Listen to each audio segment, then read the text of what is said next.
pergi mengaji di pagi hari, mengajinya sampai ke kota Mekah. Salam ini salam yang diajarkan oleh Nabi, yang menjawabnya insyaallah hidupnya penuh berkah. Assalamualaikum warahmatullahi wabarakatuh.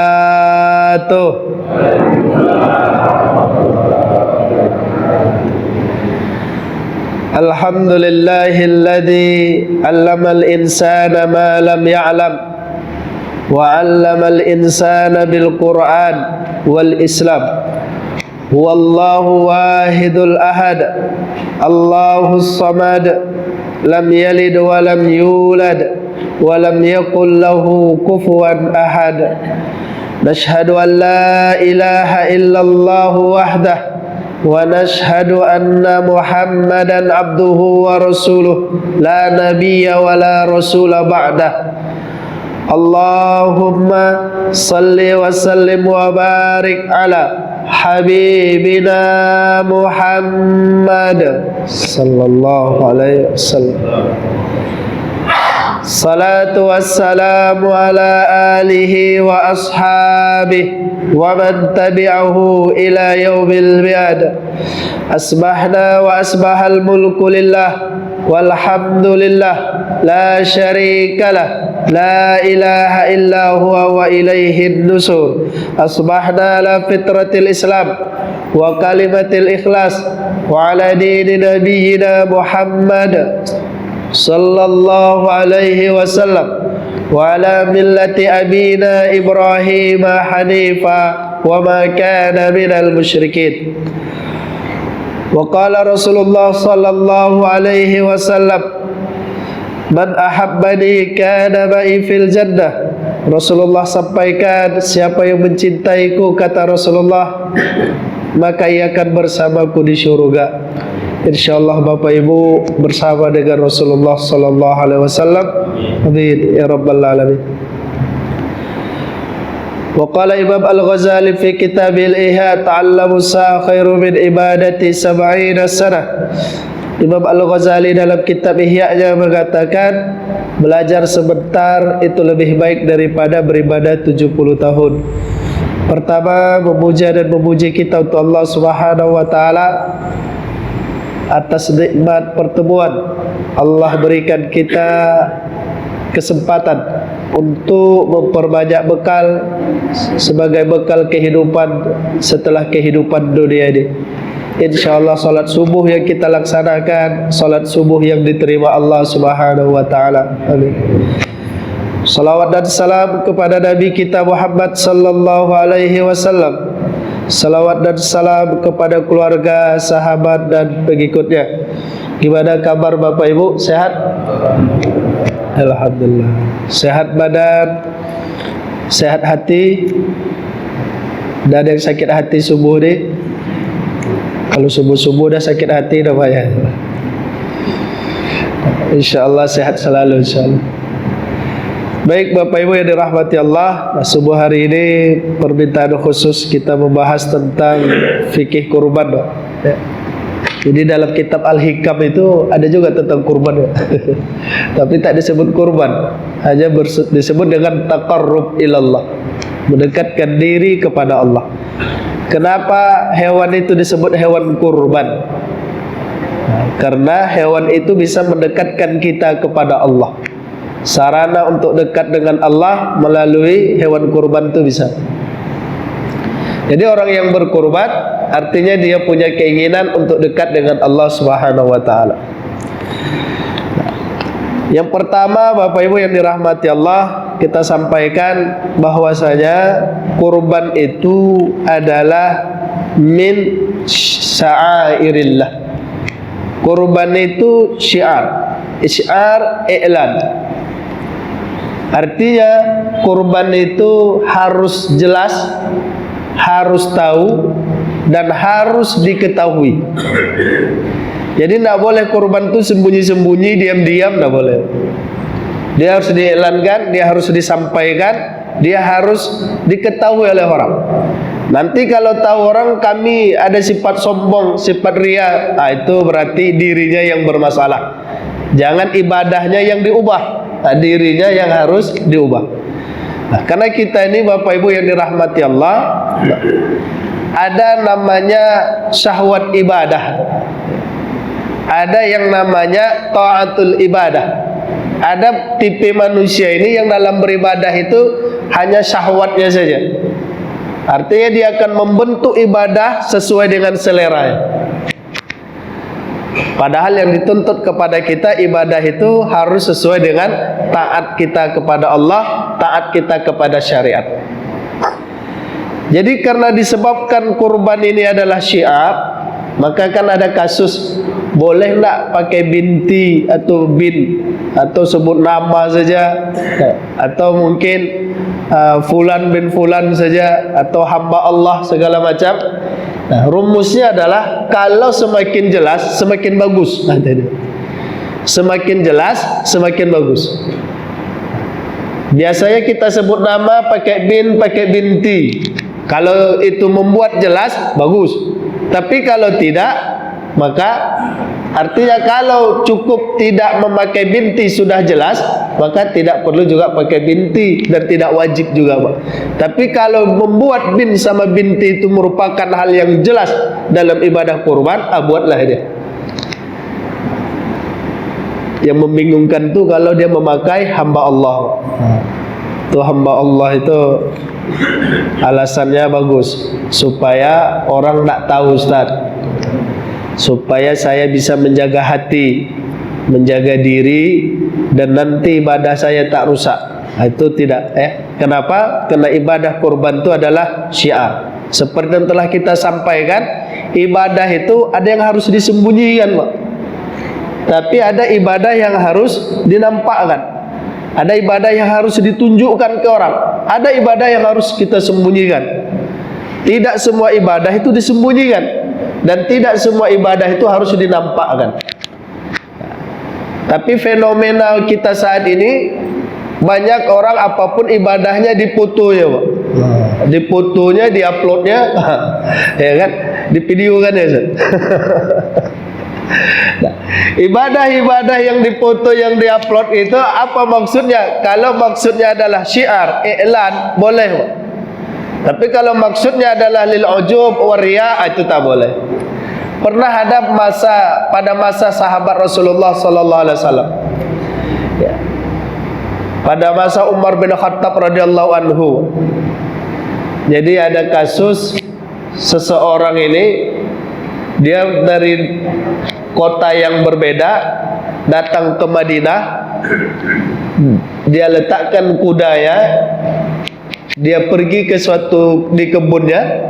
Lalu sampai di kebunnya, dia pergi, dia pulang, dilihatnya kudanya dibunuh.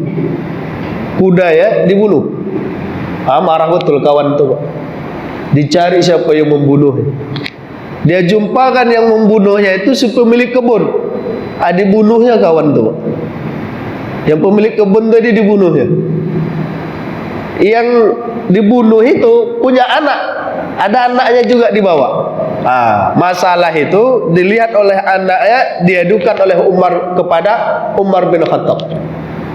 Karena memang berlaku al-qital bil qital, bunuh itu adalah dibunuh juga, walaupun tidak ada CCTV pas itu, Pak. Ya, tak perlu CCTV, tapi ada orang mengatakan 2 saksi cukup. Nah, ini kadang kalau pakai CCTV, CCTV-nya hilang. CCTV-nya mati, rusak. Jadi diadukan ke Umar bin Khattab. Lalu dihakimi oleh Umar bin Khattab. Ditanya, memang betul kalau dia telah membunuh ayah dari 2 orang anak tadi. Lalu i'dil ya Umar, kata anaknya, Umar, engkau adili dan harus berlaku adil. Maka memang dibunuh, Pak. Nah, kata si pemilik kuda tadi, Umar, kasih aku kesempatan untuk balik ke kampungku sebentar, karena aku kesini ini ada kebutuhan orang kampung yang aku penuhi, maka izinkan dia pulang, habis itu nanti saya balik lagi. Kata Umar, siapa yang menjaminmu kau akan balik lagi ke sini? Adalah sahabat Nabi namanya Salman, Salman Al-Farisi. Kata Salman, ana dhaminuhu ya Umar, aku yang akan menjaminnya. Heran Umar dia. Ini kawan ini tak terkenal nih, yang pemilik kuda tadi tak terkenal. Tapi karena Salman yang menjamin, maka Umar pun melepaskannya. Ditunggu Pak, 1 hari, 2 hari, janjinya 3 hari. Hari ketiga tak nampak dah. Pagi tak nampak. Ini tempat mau eksekusi sudah disiapkan dia. Sudah siap, sudah standby. Nah, semua pasukan ring 1, 2 semua itu udah selesai itu. Ditunggu pagi tak datang, ditunggu siang tak datang. Nah, menjelang sore datang dia, kawan dia. Masya Allah. Umar pun melihatnya heran. Ini orang datang akan dibunuh gitu. Salut dia. Nah, ketika nampak oleh Umar, 2 anak ni tadi, Umar, huwa, itu dia ya Umar. Ditunggu sampai dia ke tempat eksekusi. Ditanya oleh Umar, kenapa engkau datang? Padahal kalau kau tak datang, kami pun tak tahu alamatmu. Nah, kenapa engkau datang? Kata sahabat tabi'in ini tadi, aku datang agar menjadi saksi dan cerita masih ada orang Islam yang menepati janji. Lalu ditanya oleh Umar kepada Salman, Salman, engkau kenal sama orang ni? Tak kenal. Lalu kenapa engkau mau menjaminnya? Kata Salman apa? Aku menjaminnya agar menjadi cerita masih ada orang Islam yang percaya dengan saudaranya. Begitu mau dieksekusi, 2 anak yang dibunuh tadi, si pemilik kebun tadi, Umar, na'fu anhu, Umar, kami memaafkan dia. Wah, ini udah capek-capek menyiapkan ini, dimaafkan pula. Kenapa engkau maafkan? Kata si pemilik kebun ini tadi, agar menjadi cerita masih ada orang yang memaafkan saudaranya yang Islam. Lalu Bapak Ibu yang dirahmati Allah, kalau maksud kita videokan, fotokan, dokumentasikan, maksudnya adalah agar menjadi cerita masih banyak orang baik, agar menjadi cerita masih banyak orang yang peduli, agar menjadi cerita masih banyak orang yang menghidupkan ajaran Allah, itu boleh. Tapi kalau maksud dan tujuannya untuk riya, untuk ujub, itu yang tak boleh. Nah, jadi kurban itu syiar. Dia harus dinampakkan, dia harus ditunjukkan, dan orang lain harus tahu. Dan itu yang dilakukan oleh Rasulullah Sallallahu Alaihi Wasallam. Nah, kemudian terkhusus untuk peserta ketika nanti 1 Zulhijjah, nanti silakan dilihat 1 Zulhijjahnya kapan. Nah, kemungkinan isu-isunya berbeda, Pak. Isu-isunya berbeda. Nah, ada yang Kamis, ada yang Jumat. Tapi ada juga yang tak rayo. Nah, mungkin ada yang Rabu, ada yang Kamis, begitulah. Ada yang Rabu, ada yang Kamis. Nanti tinggal kita tunggu pengumuman saja 1 Zulhijjah. Kalau sudah diumumkan 1 Zulhijjah, bagi yang berkorban, hendaklah dia tidak memotong, tidak mencukur, dan tidak memangkas apapun dari anggota tubuhnya. Hadisnya jelas. Insya Allah dah paham kita. Hadis riwayat Imam Muslim dari Ummu Salamah. 3 hadis menjelaskan itu, 3-tiganya riwayat Imam Muslim. Nah, terus ada yang menyampaikan yang tak boleh itu Ustaz hanya di 10 saja, bukan 1 sampai 10, hanya 10 hari saja. Artinya 10 hari Zulhijjah, hari ke-10, bukan 10 hari, tapi hari ke-10. Ada yang menyampaikan itu. Nah, kiranya pendapat itu terbantahkan dengan hadis Rasulullah sallallahu alaihi wasallam, "Idza ra'aitum hilal Zulhijjah, kalau kalian melihat hilal Zulhijjah, wa arada minkum ayyudahi, dan kalian mau berkurban, fala yamussu min sya'ri wa basarihi syai'an, maka tak bolehlah dia potong dan tak bolehlah dia pangkas." Hadis itu mengatakan, idza ra'aitumul hilal, kalau kalian melihat hilal. Hilal itu terlihat di hari pertama, bukan hari ke-10. Jadi 1 sampai 10 Khusus bagi yang berkurban, tidak dia potong dan tidak dia pangkas. Hukumnya apa? Kata Imam Syafi'i, hukumnya makruh tanzih. Jadi kalaupun bapak ibu potong, bapak ibu pangkas, tidak pengaruh sama sekali sama hewan kurban. Dia hanya bagi orang yang berkurban, tidak terkait dengan hewan kurban. Ini kadang ada ibadah yang dikait-kaitkan ya Pak.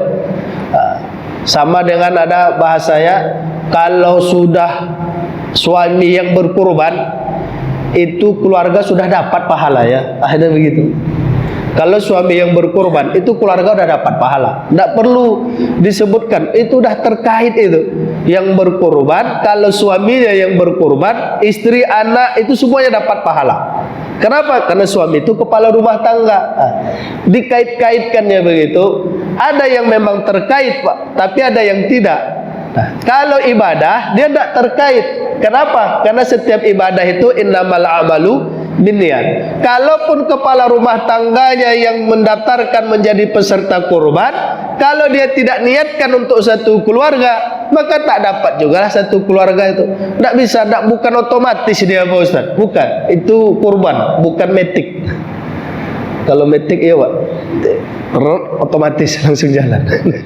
Ini kurban dia, harus diniatkan.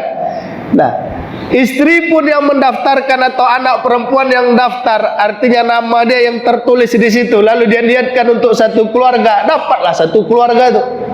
Tapi kalau tidak, enggak. Ini kadang ada suami istri berantem Pak, mau nama dia yang ditulis di situ. Kata si istri, tahun lalu kan udah nama ayah di situ, tahun ini nama ibu lah. Ribut. Tidak perlu, nama siapapun yang ditulis di papan pengumuman silakan, tapi niatkan untuk satu keluarga. Otomatis dia dapat satu keluarga Pak Ustaz, karena ada niatnya, jelas. Tapi kalau tidak, enggak. Nah, jadi ibadah itu Bapak Ibu yang dirahmati Allah, ada yang memang dia otomatis dia menjadi pahala yang mengalir, tapi ada yang harus dia diniatkan. Apa yang otomatis itu? Otomatis itu amalan orang tua itu akan berpengaruh ke anak. Itu otomatis. Amalan anak akan berpengaruh ke orang tua. Itu otomatis. Pengaruhnya bukan pahalanya. Kan ada bahasanya, kalau anak-anak kecil kita sholat, anak kecil lewat, kan tak dosa anak tuh. Terus ada yang bilang dosanya ditanggung orang tua. Dosanya ditanggung orang tua. Kenapa? Yang lewat tuh anak kecil, dia belum tahu dosa, belum tahu pahala, maka yang menanggung dosanya orang tua. Ada yang mengatakan begitu. Ada juga kalau anak kecil berbuat baik, dia belum balik, maka kebaikannya, pahalanya untuk orang tua. Nah, kalau dosa itu dia tak mengalir Pak. Dosa yang mengalir itu hanya dosa zina. Itu dosa yang mengalir. Tapi kalau tidak dosa zina, dia tidak ngalir. Dosa mencuri ngalir enggak? Bab ada seorang suami mencuri dia Pak. Dia curi bebek orang, habis itu dia jualnya, duitnya dia kasih ke istrinya, lalu dimakan oleh istrinya. Dimakannya duit haram tuh. Artinya dia belanjakan, bukan duit tuh dimakannya, bukan. Dia belanjakan duit tuh Pak. Dia beli kan, dia makan tuh dari hasil jual bebek yang dicuri tadi. Lalu apakah istri menanggung? Enggak. Dosa begitu tak ngalir, dia berhenti sampai ke suami saja. Nah, kenapa? Karena suami yang melakukannya, berhenti ke suami. Tapi kalau dosa yang mengalir itu dosa zina, dia mengalir terus. Nah, suami ada laki-laki, ada perempuan berzina, habis itu melahirkan anak, habis itu nanti terus tuh mengalir dia dosa zina. Tapi kalau dosa yang lain dia terstop dengan orang pelakunya saja. Nah, namun yang berat bebannya itu adalah kepala rumah tangga. Maka ketika dia beribadah, dia ikutkan keluarga. Ku anfusakum wa ahlikum nara. Ayat itu untuk suami atau untuk istri? Untuk suami. Nah, ku anfusakum wa ahlikum nara. Nah, jadi Bapak Ibu yang dirahmati Allah, nanti 1 Zulhijjah ya, kita punya niat untuk berkurban, tidak boleh potong, tidak boleh pangkas. Nah, tahanlah itu. Itu perintahnya. Boleh Bapak Ibu ikuti, boleh tidak. Tapi ada hikmahnya Pak. Apa hikmahnya? Hikmahnya kata Imam Nawawi dalam Syarah Sahih Muslim ya, agar anggota tubuh kita ini tidak berkurang dia, ketika nanti mendapatkan syafaat dari hewan kurban kita. Karena orang yang berkurban akan memperoleh syafaat dari hewan kurbannya. Hadisnya jelas tuh. Hadis riwayat dari Sayyidah Aisyah radhiyallahu anha, nanti kan hari kiamat kurban kita itu datang dia, Pak. Datang dia dengan kukunya, dengan bulunya, dan setiap helai bulunya itu akan memberikan pahala. Setiap hewan kurban itu akan mendatangkan syafaat. Karena akan mendapatkan kebahagiaan itu, maka hendaknya tidak ada yang berkurang dari anggota tubuh kita. Sampai kuku pun kalau bisa jangan hilang dari badan itu, agar mendapatkan syafaat juga dari hewan kurban itu. Nah, karena memang ada perintahnya, Ustaz, apalah kuku ini, masa kuku ini pun harus terhindar dari neraka. Begitu, harus. Ittaqun nar walau bisaqqatin tamar, kan? Nah, jadi Bapak Ibu yang dirahmati Allah, selanjutnya kalau sudah masuk 1 Zulhijjah nanti sudah dibayar oleh panitia kurban. Nah, nanti kalau Bapak Ibu bisa, kalau bisa ada akad namanya wakil. Saya wakilkan, nah gitu ya. Saya wakilkan kepada penitia, karena penitia itu wakil kita, Pak. Kalau tidak disampaikan saya wakilkan, nanti penitia merasa itu hewan kurban dia. Jadi dia akan melakukan sesuka hatinya. Tapi kalau kita bahasakan saya wakilkan pengurusan hewan kurban kepada Ustadz sebagai penitia kurban, kepada Bapak sebagai penitia kurban, ada akad namanya akad wakil. Jadi kurban itu punya akad wikalah namanya. Peserta dengan penitia itu adalah perwakilan. Jadi penitia itu wakil dari peserta untuk mengeksekusi dan mengurus hewan kurban. Jadi pakailah bahasa saya wakilkan. Nah, karena penitia adalah wakil, maka penitia tidak boleh bertindak sesuka hati tanpa izin dari peserta. Kalau peserta sudah menyerahkan, boleh. Nah, kalau peserta sudah menyerahkan, serahlah penitia, mau buat apapun terserah. Bolehlah itu kalau udah begitu. Nah, dan catatannya juga, walaupun dia wakil, dia tidak boleh taat kepada kemaksiatan yang dilakukan oleh peserta. Kadang peserta ini ada melakukan kemaksiatan, Pak, artinya melakukan dosa. Dosa, Pak, dua hal yang sering saya dapati. Yang pertama, dia tidak izinkan hewan kurbannya dibagi kepada orang tertentu. Ustaz, saya daftar jadi peserta kurban, tapi daging kurban saya ini jangan Ustaz bagi ke sana ya, rumah itu. Kenapa? Saya tidak suka sama orang itu, Ustaz. Dia kalau subuh kunut. Hanya gara-gara kunut hilang, Pak, subsidi, Pak. Nah, ada request begitu. Panitia harus patuh enggak? Enggak, langgar aja, Pak. Kalau ada kemaksiatan begitu, tabrak aja. Kenapa? Itu memutuskan tali silaturahim. Tak boleh kita patuh. La ta'atan ala maksiati rabbi. Tidak ada taatan kepada kemaksiatan kepada Allah. Nah, jadi kalau ada request peserta begitu, tabrak aja, kasihkan aja. Tapi penitia peserta tidak ikhlas, Pak Ustaz, biarin. Peserta tidak ridho, dia terserah. Yang jelas kita tak boleh taat. Penitia boleh mengambil kebijakan, daging itu tetap dia bagikan, walaupun peserta tidak ridho, tidak ikhlas, karena memutuskan tali silaturahim ya. Nah, yang kedua, dosa yang sering dilakukan oleh peserta itu adalah memberikan upah bagi panitia. Nah, itu tak boleh. Sekarang ini kami masih berdiskusi mencari celah apa yang bisa membuat panitia itu bisa mendapatkan daging kurban. Karena memang sudah jadi kebiasaan, Pak, panitia itu dikasih daging kurban. Kitab-kitabnya kalau Bapak Ibu baca banyak tentang larangan untuk memberikan upah kepada panitia. Tapi kalau memberikan sedekah boleh. Sedekah boleh, hadiah boleh, upah tak boleh. Mungkin kita bisa diskusi, Pak. Mana tahu dapat ilmu saya.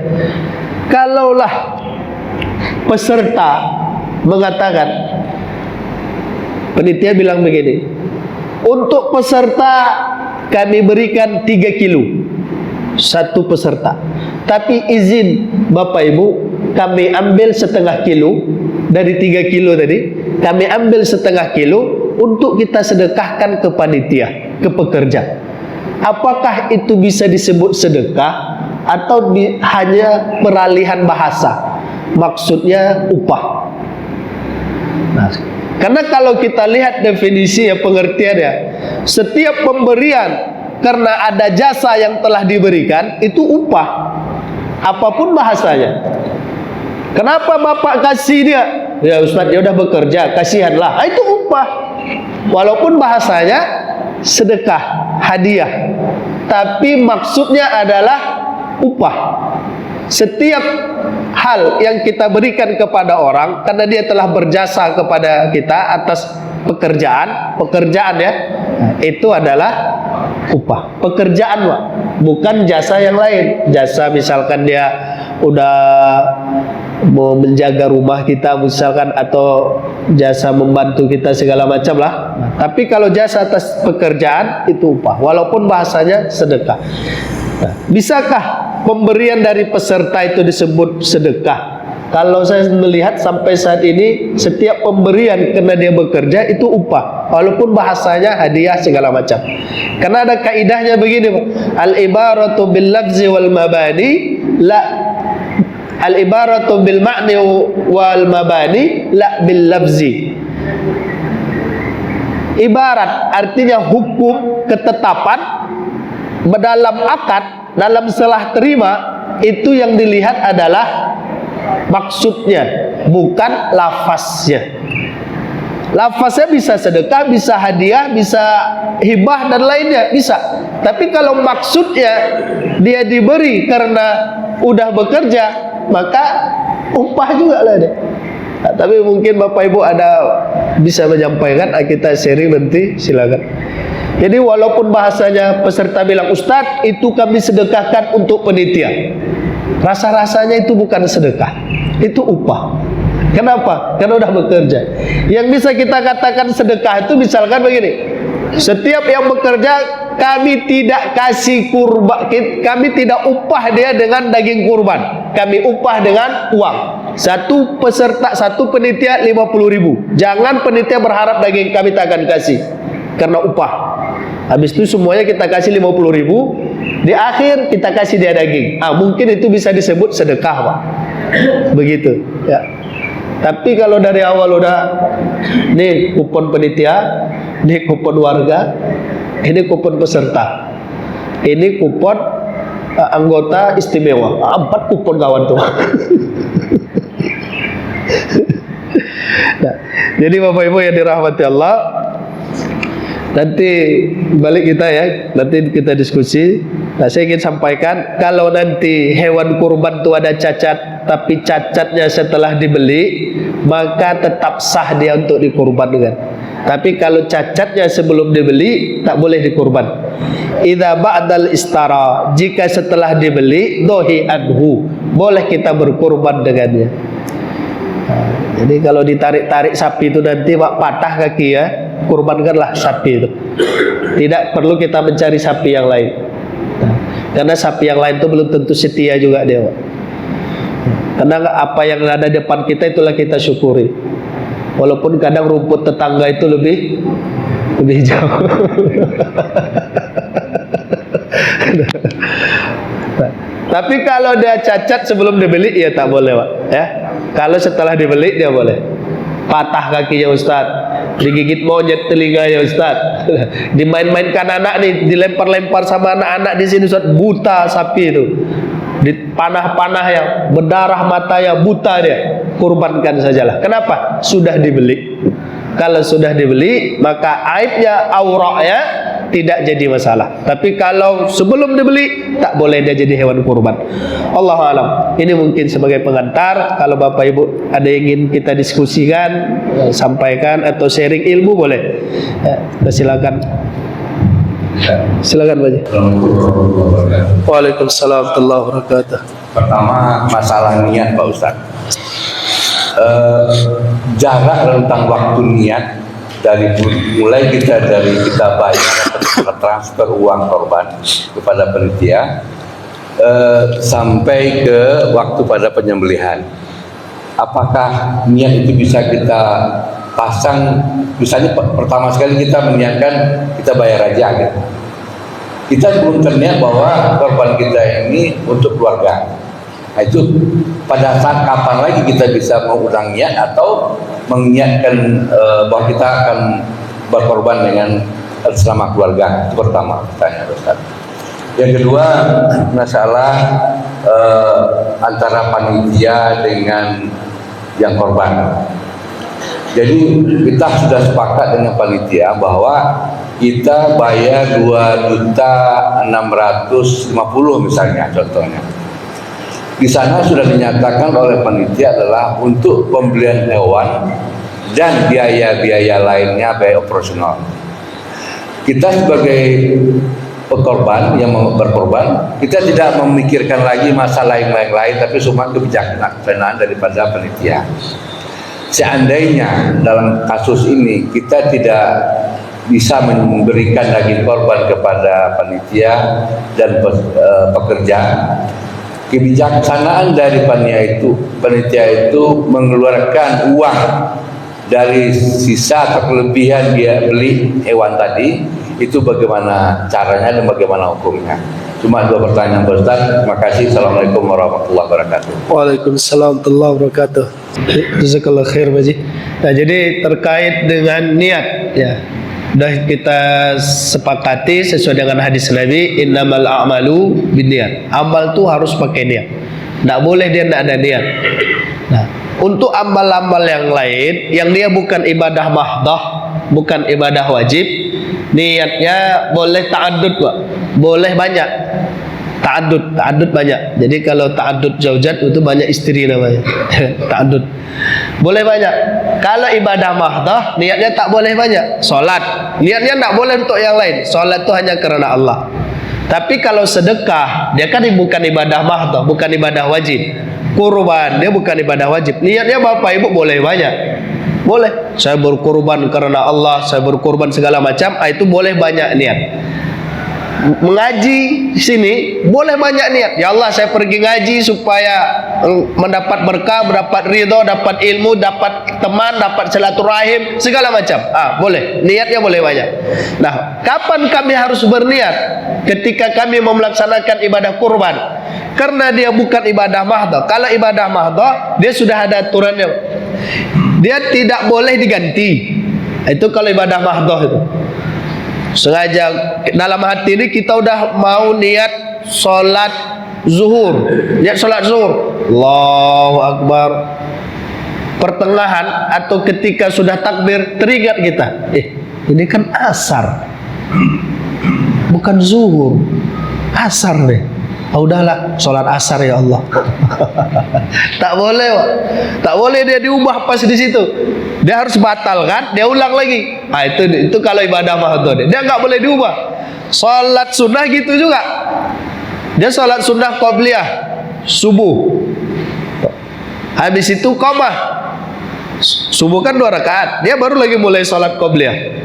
Kemudian dia tetap sholat juga, tapi dia ganti niatnya yang tadi qobliyah menjadi sholat subuh.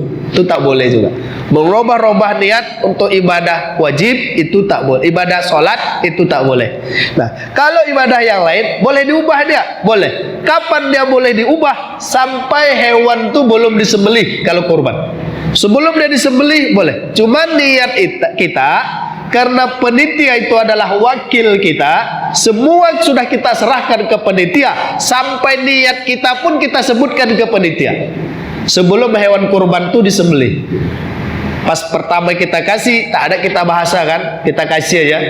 Panitia udah saya transfer, ini bukti transfer ya. Tapi hati-hati juga Pak, ada modus sekarang. Awak hampir juga kena kemarin. Saat saya udah transfer kemarin tuh 70 juta dia transfer. Terus dia bilang salah transfer saya Ustaz, maksud saya 7 juta, terkirim saya 70, tolong sisanya dibalikkan. Banyak betul lebih ya.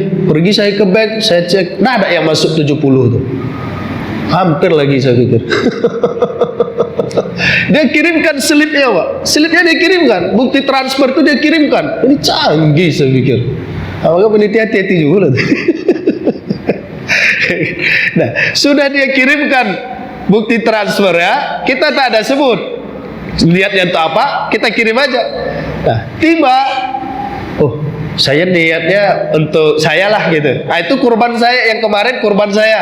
Terus berubah lagi, itu kurban untuk almarhum. Berubah lagi, terserah Pak, boleh.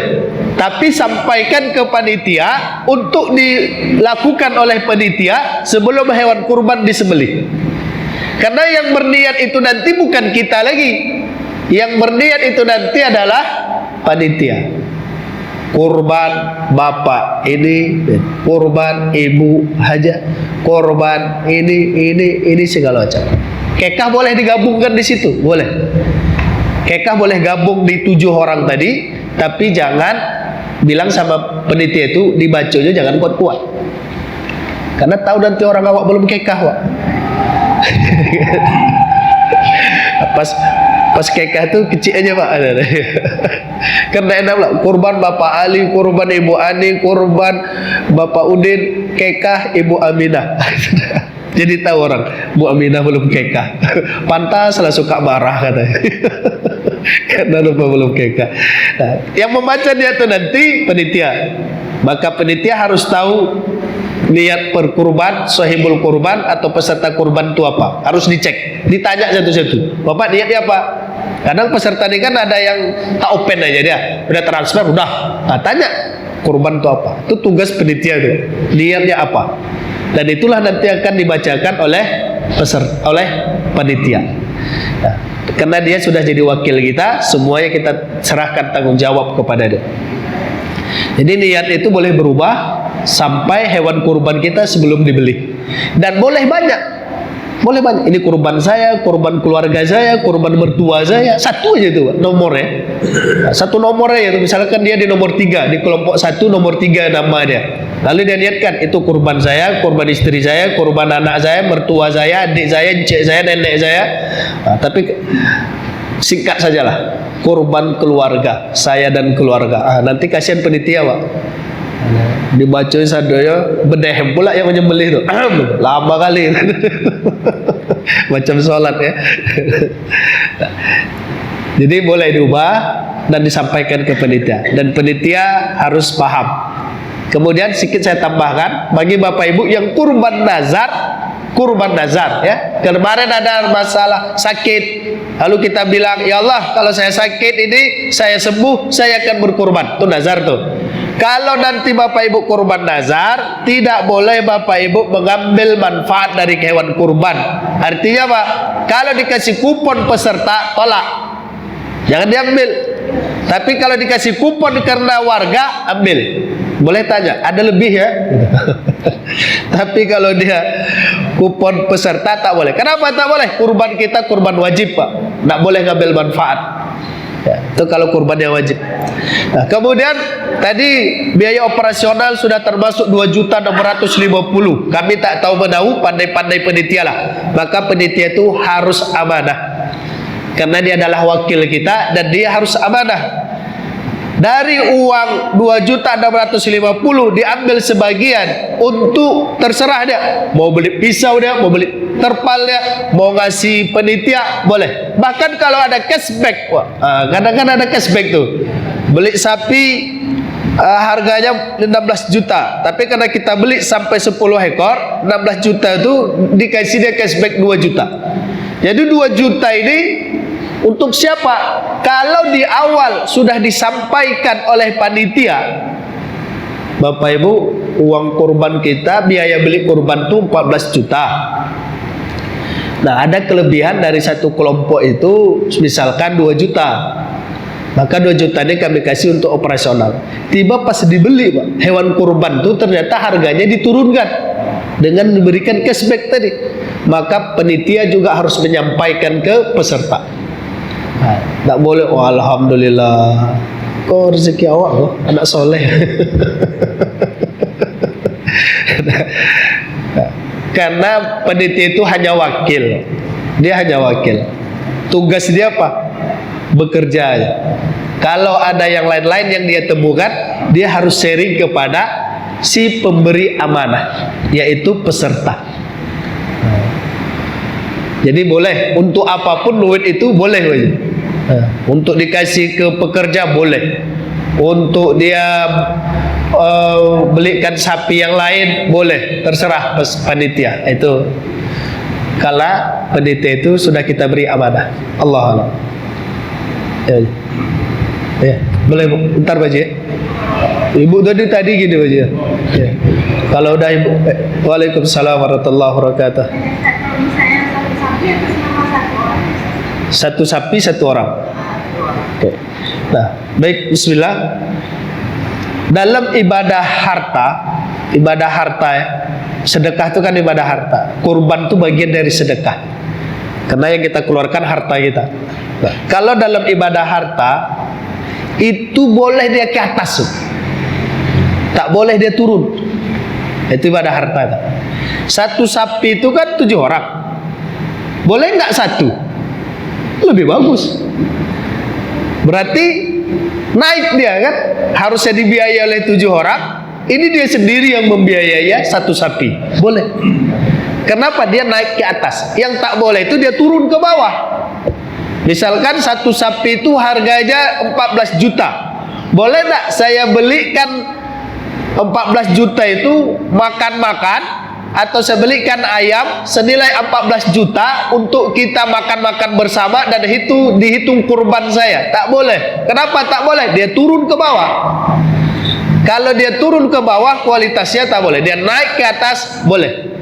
Nah, boleh nggak satu sapi terus saya tambah dengan seekor kambing dan itu kurban saya kedua-dua itu? Boleh, silakan. Kenapa? Dia bertambah. Kalau dia bertambah artinya dia naik ke atas, dia boleh. Kalau dia berkurang itu yang tak boleh. Ya. Sama dengan kekah. Kekah itu kan kambing kok. Dengan kambing, dengan domba. Kami mau ganti kekah dengan onta, boleh? Baguslah. Kenapa bagus? Karena dia bertambah, kualitasnya bertambah. Oh, kami mau kekah kami Pak Ustaz, itu kami masukkan aja ke peserta kurban. Satu nomor kami ambil dan kami niatkan untuk kekah. Boleh, silakan. Kenapa? Dia bertambah. Tapi kalau dia turun tak boleh. Nah, jadi kalau satu sapi satu orang boleh, silakan. Satu sapi 8 orang tak boleh. Karena sudah ditetapkan itu 7 itu dan baku dia. Ya udah sepakat, udah ijma dari hadis Rasulullah sallallahu alaihi wasallam, kemudian diijmakan satu sapi itu hanya 7 orang. 7 orang maksudnya orang yang didaftarkan namanya. Tapi kalau niat satu kampung, satu desa, satu kota, satu negara boleh niatnya. Ya, niatnya. Maka kemarin itu ada satu perusahaan, Pak, diantar sapi di satu masjid, dia sampaikan ini korban karyawan X. Satu sapi. Saya bilang tak boleh. Kenapa tak boleh? Satu sapi itu 7 orang. Mana 7 nama karyawan itu beri ke kami, baru nanti kami, baru dari 7 orang ini dia pasang niat untuk seluruhnya boleh. Cuma kalau satu perusahaan itu satu sapi, berapa banyak karyawannya? Ratusan, sapinya satu. Tak boleh. Sama dengan ada guru. Guru itu mendidik dia bagus. Maksudnya bagus, tapi caranya perlu diperbaiki. Dia punya siswa 30 orang satu kelas. Dia buat tabungan kurban. Kan bagus tuh. Membiasakan anak berkorban. Cicil sehari 1000. Setahun dapat 1 ekor kambing misalkan. Nah, 1 ekor kambing itu dibahasakan oleh guru nih. Inilah kurban anak kelas 2. Tak boleh. Dia harus 7. Kalau kambing 1. Kalau sapi dia harus 7. Nah, tapi niatnya untuk siapapun boleh. Nah, orangnya 7. Jadi kalau tadi 1 untuk 1 sapi, alhamdulillah. Kalau 1 orang 2 sapi, alhamdulillah. Antar ke pondok 1. Silakan Ustaz. Allah alam. Assalamualaikum Pak Ustaz. Waalaikumsalam warahmatullahi. Ini masalah kepanitiaan. Kalau saya melihat tidak perlu sebetulnya dibentuk panitia, karena di masjid itu kan sudah punya seksi-seksi untuk menghindari itu tadi. Segala sesuatunya lebih bagus dikerjakan dengan upah. Katakanlah untuk menyembelih, menumbang, mencincang satu sapi itu 700.000. Katakan 1 juta kita kasih. Yang kita sembelih 20 berarti 20 juta. Kalau kita hitung, ini saya hitung ekonomi Pak Ustaz. Selama ini dengan 20 ekor sapi untuk panitia habis 3 ekor untuk dibagi-bagi untuk panitia. Kalau kita kalikan satu sapi 17 juta kali 3 berarti 51 juta. Tapi kalau tidak dibentuk panitia, hanya dikerjakan oleh seksi-seksi yang ada di masjid, diupahkan satu sapi 1 juta, 20 baru habis 20 juta, masih ada spare 31 juta. Itu dari segi ekonomi. Karena di masjid itu kan ada seksi sosial, bendahara sudah ada, seksi-seksi lain sudah ada, itu aja dimanfaatkan Pak Ustaz. Jadi saya kira budaya-budaya panitia itu perlu dihapuskan, karena memang kebanyakan niatnya dapat kupon. Tidak bisa, kalau saya melihat tidak ada istilah itu bukan upah, bukan upah hadiah. Hanya diniat dalam hati tentu Upah. itu sebetulnya. Jadi menurut saya yang aman kita upahkan langsung. Enggak perlu panitia sebetulnya itu. Hanya ada koordinator pengurus saja. Duit tidak ada. Tunjuk satu sapi 1 juta, banyak yang mau itu Ustaz. Menumbang, mencincang apa, bungkus semua 1 juta. Masih untung kita 31 juta tadi, hitung-hitung ekonomi. Nah, itu aja masuk nggak bisa. Udah itu seandainya dari pembagian itu nanti ada lebih, boleh kita bagi-bagi. Sisa daging itu tidak diniatkan dari awal. Nah, kalau kupon memang berarti udah diniatkan dari awal. Nah, itu salah satu solusi untuk menghindari tadi. Terima kasih. Assalamualaikum warahmatullahi wabarakatuh. Waalaikumsalam warahmatullahi wabarakatuh. Silakan Haji. Assalamualaikum warahmatullahi wabarakatuh. Waalaikumsalam warahmatullahi. Ini kita kan diskusi nih, Iya Haji. karena saya mengamati dari tahun ke tahun itu aja yang ditanyakan, dari tahun ke tahun itu aja yang ditanyakan. Betul. Jadi tidak pernah selesai gitu. Iya. Kenapa tidak kita merujuk pada satu ulama misalnya yang bisa berijtihad, misalnya di Arab Saudi siapa sekarang, Ali Jum'ah misalnya, atau siapa gitu yang masih hidup. Itu pertama. Yang kedua, pandangan saya, si korban ini kan sudah ada dalam hadis sepertiga, haknya cuma sepertiga situ, dan 2/3 lagi sudah diikhlaskannya itu, kemudian diserahkan ke panitia. Panitia suka-suka dia aja mau dia sama siapa. Kalau ini pandangan saya, suka-suka dia aja. Yang ketiga, si korban ini, si peserta korban ini, dia sudah menambahkan pula upah di situ lagi. Sekarang upah itu pada siapa dikasih? Kepada pemotong kah? Panitia yang dibentuk ini dia mungkin tidak perlu dia menerima upah, tidak perlu sama dia itu. Jadi jatuhnya apa? Finalnya itu ada hadiah, itu aja. Udah konklusinya dia. Ini menurut saya pandang, saya perhatikan lagi tuh Ustaz. Tidak ada lagi urgensinya kita memperhatikan ini upah ini apa soalnya, nggak ada lagi, karena si peserta ini udah jelas hadisnya, 1/3 untuk dia, 2/3 untuk dibagi bagian panitia. Bagian panitia ini para siapa aja terserah dia. Saya kira itu. Tapi kalau nggak jelas juga, karena ini dari tahun ke tahun itu aja di masjid. Nah, terus terang kita referensi kepada Ustadz Zulandri Rais kemarin, itu tidak ada masalah. Tapi kalau bapak-bapak tanya kepada Ustadz Somad katanya itu masalah. Nah, sekarang kita ambil yang mana aja referensinya. Karena saya yakin juga Ustadz Uwas ini mungkin lebih banyak hadis daripada Ustadz Somad. Terus terang aja gitu. Karena beberapa referensi kadang-kadang Ustadz Somad pun nanya sama Ustadz Zulandri Rais. Karena S1, S2, S3-nya dia murni hadis. Sementara Ustaz Somad kan usulin di awalnya 2-3 baru di hadis. Saya kira ya kita mengambil patokan lah. Kalau nggak yakin kita pada ulama nasional kita merujuk pada ini ulama yang berijtihad lah gitu. Saya kira itu, ini diskusi ya. Ya, ya, boleh. Demikian. Assalamualaikum warahmatullahi wabarakatuh. Waalaikumsalam warahmatullahi wabarakatuh. Haji? Nah, baik. Jadi Bapak Ibu yang dirahmati Allah, nah, ketika kurban ini adalah ibadah, maka tentu harus diperhatikan keabsahannya, kebenarannya. Kemudian kalau ada perbedaan itu sah-sah saja, ya. Ada perbedaan itu sah saja. Tapi kalau bisa kita keluar dari perbedaan itu lebih bagus. Keluar dari perbedaan itu lebih bagus. Artinya apa? Nggak usah berkorban, Ustaz. Jangan. Kalau tidak berkorban bukan keluar dari perbedaan, keluar dari ibadah tuh. Nah, jadi kalau ada yang mengatakan tak ada masalah, ya kan?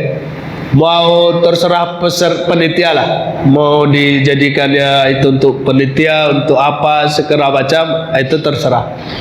Nah, terus ada juga yang berpendapat ditentukan penitia itu juga tak boleh dia melakukan hal yang dilarang. Nah, gitu kan? Artinya ada perbedaan. Nah, kembali kita kepada kaidahnya al-khuruju minal khilaf mustahab. Keluar kita dari perbedaan itu bagus. Gimana cara kita keluar dari perbedaan itu? Nah, kalau saya lihat titik temunya adalah tidak memberikan hewan kurban menjadi bagian untuk penitia. Itu titik temunya. Nah, kalau kita melihat itu titik temu. Kenapa? Karena yang pertama tadi dia pasti kan setuju juga. Boleh nak kami tidak kasih hewan kurban kepada penitia? Boleh. Kalau kami kasih, boleh. Itu pendapat yang pertama. Kalau pendapat yang kedua, boleh nak kami tidak kasih ke penitia? Bagus. Kalau kami kasih, tidak boleh. Nah, berarti titik temunya apa? Jangan diberikan, sehingga apa? Kedua-duanya setuju. Gitu. Nah, kalau bisa itu kita buat, itu kita buat. Kenapa? Itu akan keluar dari khilaf, dari perbedaan. Nah, tapi kalau kiranya mungkin tak bisa kita keluar dari khilaf, tidak bisa kita mengambil salah satu yang akan kita praktekkan, akan berdampak nanti mudarat dan segala macam, silakan berjalan dengan referensinya masing-masing. Silakan berjalan dengan rujukan dan dalilnya masing-masing. Karena memang problem ini satu problem bahasa, Pak. Yang kedua problem maksud, maqasid. Nah, kalau tadi problem bahasa itu kan sedekah atau sedekah. Memang dalam kitab-kitab itu banyak kitab ya, dari kitab klasik sampai kitab kontemporer, baik dalam mazhab Imam Syafi'i atau yang lain. Kalau dikasih sedekah boleh, sedekah boleh. Itu kitabnya.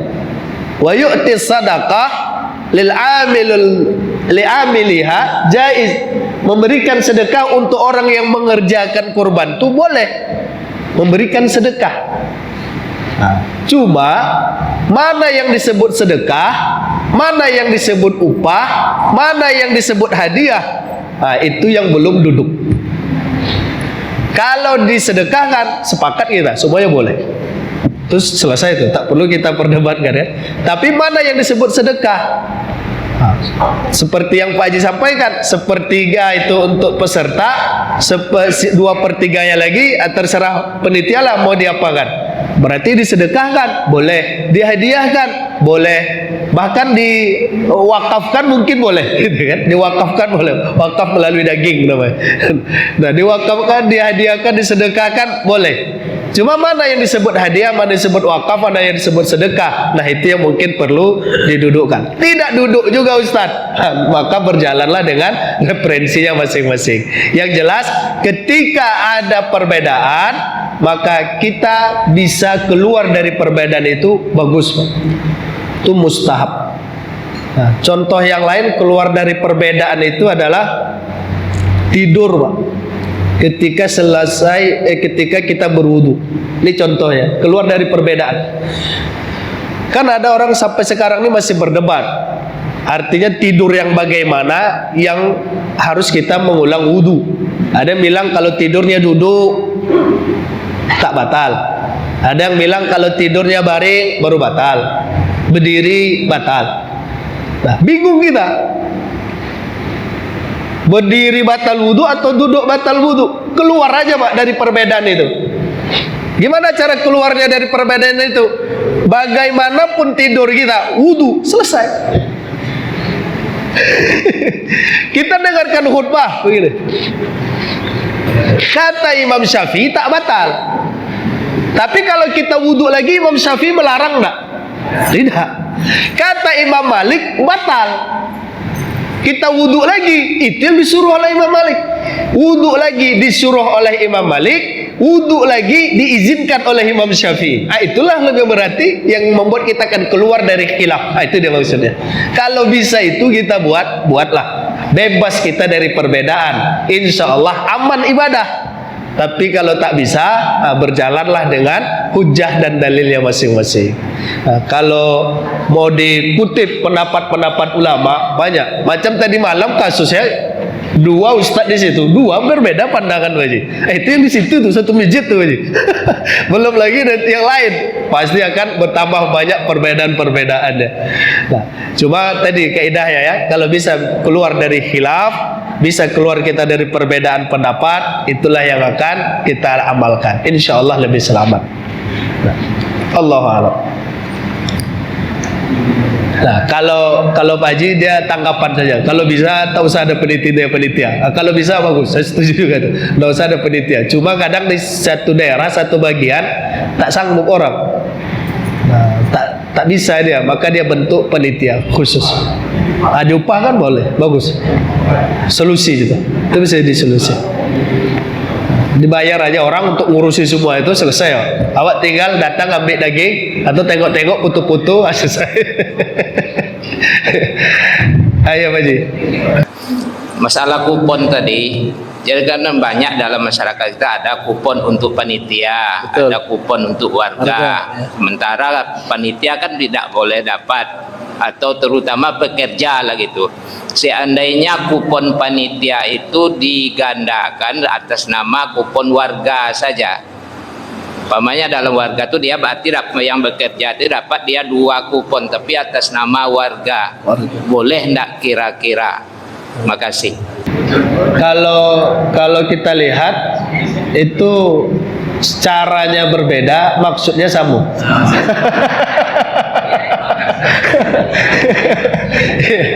Iya, caranya aja berbeda, tapi maksudnya sama Pak Haji. Tapi kalau mengutip kata Ustaz Jelendri tadi, tidak ada masalah ya. Begitu-gitu tidak ada masalah. Nah, boleh kalau gitu mau kita amalkan, ada referensinya jelas, tak apa. Nah, tapi kalau kita ingin keluar dari perbedaan, kiranya itu yang lebih bagus. Nah, jadi kalau tadi itu Pak Haji, kalau saya lihat tujuannya sama Pak Haji. Allahu a'lam. Nah, demikian selesai ya. Nah, ada. Sedikit ya Ustadz menanggapi yang diusulkan Pak Toan Nasution. Memang kalau diupahkan, maksudnya diupah tidak panitia, masalahnya kelar itu kan, sepertinya itu. Cuma dilaksanakan susah karena orang serentak semua korban, siapa yang bisa diupahkan orang itu. Karena masjid kami Baitul Muktamar pernah sekali pertama waktu Covid kita minta dari rumah potong, itu kerjanya cepat, hasilnya bagus. Tapi tahun berikutnya orang sudah banyak ngambil lagi, tidak bisa, tak cukup pekerja katanya. Itu jadi masalah. Dan pekerjaannya malahan yang tidak profesional lagi, akhirnya bubar juga. Karena tak cukup orangnya itu. Akhirnya balik ke panitia juga. Makasih. Betul. Karena serentak semua ya. Serentak dia. Allahu a'lam. Demikian Ustaz, jazakallah khair. Kiranya ini jadi bahan diskusi, jahat pertimbangan, pertambahan kebijakan insyaallah. Nah, karena waktu kita terbatas untuk melaksanakan sholat syuruk atau isra, insyaallah dapat pahala haji dan umrah. Amin ya rabbal alamin. Sehat selalu Bapak Ibu. Allah ampuni segala dosa, Allah berkahi segala yang dimiliki, Allah mudahkan segala urusan. Taqabbalallahu minni wa bikum. Wassalamualaikum warahmatullahi wabarakatuh.